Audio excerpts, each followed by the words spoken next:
When I was a young neurologist many years ago, I was sitting in my office seeing a lot of patients. I had just seen 3 migraine patients in a row.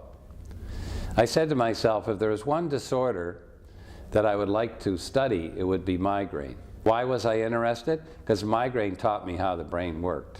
It's very interesting that migraine hijacks the normal pathways for pain in the brain, and even brain tumors can present with migraine-like headache, and a sudden onset headache could occur in migraine as well as an aneurysm.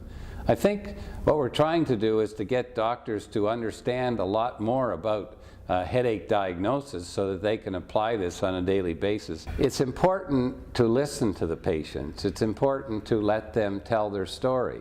It's important to take time. And I think of all the things that I would like to see in the future is that when patients come in, they have the opportunity to tell their story. You cannot get 100 people in the room and simply say, all of you have the same symptoms, do this or do that. It's the individual that has a problem. I tend to see a lot of patients who have seen other physicians, other neurologists.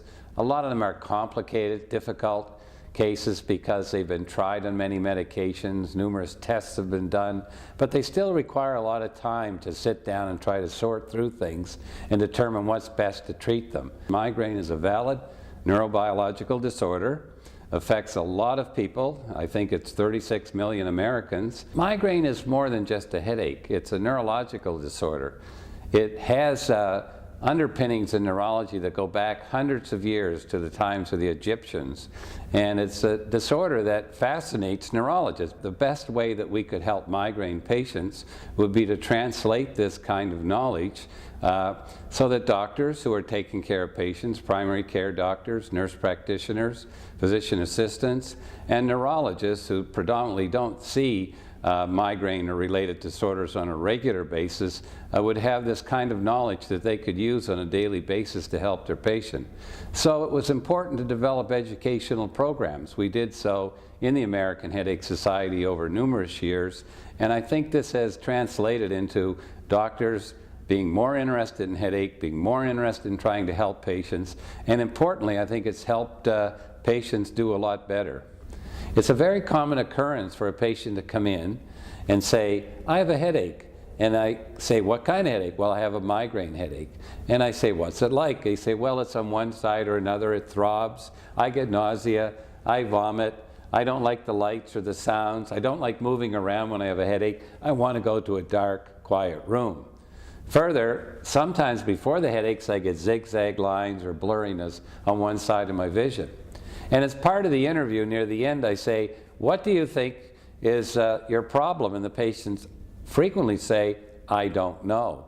And I said, I find that peculiar. They say, why?